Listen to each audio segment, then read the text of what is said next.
Sir ಏನು magic ಮಾಡಿದ್ರೆ ಡೆಲ್ಲಿಯಲ್ಲಿ? ಏನು ಮ್ಯಾಜಿಕ್ ಇಲ್ಲ.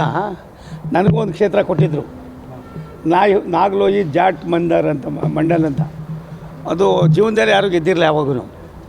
26,000ದಲ್ಲಿ ಈ ಸರಿ ಅದು ನಮ್ಮ ಪಾದರಾಯಪುರ ಇದೆಯಲ್ಲ ಬೆಂಗಳೂರಿನಲ್ಲಿ ಶಿವಾಜಿನಗರ, ಅದಕ್ಕಿಂತ ಕೊನೆಯಾಗಿದೆ. ಹಳೇ ದೆಹಲಿ ಭಗವಂತನ ದಯೆ, ನರೇಂದ್ರ ಮೋದಿಯವರ ದೂರದೃಷ್ಟಿಯ ಚಿಂತನೆ, ಅಭಿವೃದ್ಧಿಗೆ ಯಾವ ರೀತಿ ಒತ್ತು ಕೊಡಬೇಕು ಅನ್ನೋದಕ್ಕೆ ರಾಷ್ಟ್ರದ ರಾಜಧಾನಿ ದೆಹಲಿಯನ್ನು ಮೊದಲನೇ ಬಾರಿಗೆ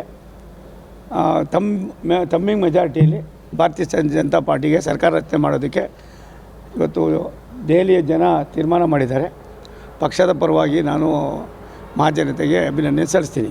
ಇದಕ್ಕೆ ಈ ಜಯಕ್ಕೆ ಕಾರಣ ನಮ್ಮೆಲ್ಲರ ನೆಚ್ಚಿನ ಪ್ರಧಾನಮಂತ್ರಿಗಳು, ರಾಷ್ಟ್ರದ ಪ್ರಧಾನಿಗಳಾದ ಸನ್ಮಾನ್ಯ ನರೇಂದ್ರ ಮೋದಿಯವರು, ಅವರ ದೂರದೃಷ್ಟಿಯ ಚಿಂತನೆ, ಜನರ ಜೊತೆಯಲ್ಲಿ ಅವ್ರಿಗಿರ್ತಕ್ಕಂಥ ಒಂದು ಹತ್ತಿರದ ಬಾಂಧವ್ಯ ಈ ಚುನಾವಣೆಯಲ್ಲಿ ಮತ್ತೆ ಈ ಸಾರಿ ಕ್ಯಾಪಿಟಲ್ ಸಿಟಿ ಆಫ್ ಡೆಲ್ಲಿ, ವಿಶ್ವದ ಭೂಪಟದಲ್ಲಿ ದೆಹಲಿಯನ್ನು ಹೊಸ ದೆಹಲಿ ಆಗಿದೆಯೋ ಹಳೆ ದೆಹಲಿಯು ಕೂಡ ಅದೇ ಆಗಬೇಕು ಅನ್ನೋದು ನಮ್ಮ ರಾಷ್ಟ್ರ ನಾಯಕರ, ನಮ್ಮ ನೆಚ್ಚಿನ ಪ್ರಧಾನಿಗಳ ಒಂದು ಚಿಂತನೆ ಆಗಿತ್ತು.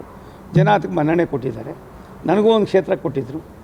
ನಾನು ಆ ಕ್ಷೇತ್ರವನ್ನು ಸುತ್ತಾಡಿ ಬೆಂಗಳೂರಿನಲ್ಲಿ ನಾವು ಯಾವ ರೀತಿ ರಾಜಕಾರಣ ಮಾಡೋದು ಅದು ಮಾಡಿದ್ವಿ. ಯಾವತ್ತೂ ಗೆದ್ದಿರಲ್ಲ. 26,000 ಲೀಡ್ನಲ್ಲಿ ಗೆದ್ದಿದ್ದೀವಿ ಅಂತ ಅವರೇ ಕ್ಯಾಂಡಿಡೇಟ್ ಫೋನ್ ಮಾಡಿದರು, ಮನೋಜ್ ಅಂತ ಅಂದ್ಬಿಟ್ಟು. ಆಗ ಸರ್ ಮುಸ್ಲಿಂ ಕ್ಷೇತ್ರದಲ್ಲೂ ಕೂಡ ಅಪ್ಪ ನೋಡೋ, ಒಂದು ಕಾಂಗ್ರೆಸ್ನವ್ರಿಗೆ ಇನ್ನೇನು ಬೇರೆ ಕೆಲಸ ಇಲ್ಲ. ಇಷ್ಟೆಲ್ಲ ಒಳ್ಳೆ ಬಡ್ಜೆಟ್ ಕೊಟ್ಟಿದ್ದೀವಿ. ನೀವು ಸ್ವಲ್ಪ ದಯವಿಟ್ಟು ಕಣ್ಣಲ್ಲಿರೋ ಪೊರೆ ತೆಗೆದುಬಿಟ್ಟು ನೋಡ್ರೆ ಅಂತೀವಿ. ಬಟ್ಟೆ ಕಟ್ಕೊಂಡು ಏನೂ ಕೊಡಲಿಲ್ಲ ಅಂದರೆ ಎಲ್ಲಿ ಕಾಣಿಸ್ತದೆ ಅವ್ರಿಗೆ? ಎಲ್ಲಿ ಬಂದಿದೆ, ಏನಾಗಿದೆ, ಎತ್ತಾಗಿದೆ ಅನ್ನೋದನ್ನು ಸ್ವಲ್ಪ ವಿಶ್ಲೇಷಣೆ ಮಾಡಬೇಕಾಗಿದೆ. ಇವ್ರ ಕಾಲದ ಅನೇಕ ರೈಲ್ವೆ ಯೋಜನೆಗಳನ್ನು ಸುಮಾರು 96ರಿಂದ ಇದ್ದಂಥದ್ದನ್ನು ಇವತ್ತು ಕೈಗೆ ಎತ್ಕೊಂಡಿದ್ದೀವಿ. ಇವ್ರ ಕಾಲದಲ್ಲಿ ಒಂದು ವರ್ಷಕ್ಕೆ 700, 600, 800, 835 ಜಾಸ್ತಿ ಇತ್ತು. ನಾನು ಬಂದ ಮೇಲೆ 2 ವರ್ಷದಲ್ಲಿ, ಹೋದ ವರ್ಷ 7,559, ಈ ಸಾರಿ 7,564. ನಮ್ಮ ರೈಲ್ವೆ ಬಡ್ಜೆಟ್ಟು ಇವ್ರದ್ದು ಇದ್ದಿದ್ದು 2 ಲಕ್ಷನೂ ಇರಲಿಲ್ಲ. ಇವತ್ತು 2,64,000 ಕೋಟಿ ರೂಪಾಯಿ ನಮ್ಮ ರೈಲ್ವೆ ಬಡ್ಜೆಟ್ ಇದೆ. ವಿಶೇಷವಾಗಿ ಡಬ್ಲಿಂಗ್ ಮಾಡ್ತಕ್ಕಂಥದ್ದಕ್ಕೆ, 100ಕ್ಕೆ 100 ಎಲೆಕ್ಟ್ರಿಫಿಕೇಷನ್ ಮಾಡ್ತಕ್ಕಂಥದ್ದಕ್ಕೆ ರಾಜ್ಯದಲ್ಲಿ ಸನ್ಮಾನ್ಯ ನರೇಂದ್ರ ಮೋದಿಯವರು ಬಂದ ಮೇಲೆ 1,600 ಕಿಲೋಮೀಟ್ರಿಗೆ ಮೇಲ್ಪಟ್ಟು ಹೊಸ ಲೈನ್ಗಳನ್ನು ಮಾಡಿದ್ದೀವಿ. ಇನ್ನು 2 ವರ್ಷದಲ್ಲಿ ನಿಮ್ಮ ದಾವಣಗೆರೆ, ಚಿತ್ರದುರ್ಗ, ಹಿರಿಯೂರು, ತುಮಕೂರು 292 ಕಿಲೋಮೀಟ್ರು 2027ಕ್ಕೆ ಮುಗಿಸ್ತಾ ಇದ್ದೀವಿ. ರಾಯದುರ್ಗ, ಪಾವಗಡ, ಮಧುಗಿರಿ, ಕೊರಟಗೆರೆ, ತುಮಕೂರು ಸುಮಾರು 207 ಕಿಲೋಮೀಟ್ರ್, ಅದನ್ನು ಕೂಡ ಮುಗಿಸ್ತಾ ಇದ್ದೀವಿ. ಇವತ್ತು ಬೆಳಗ್ಗೆಯಿಂದ ನಾನು ಸಭೆ ಮಾಡಿದೆ.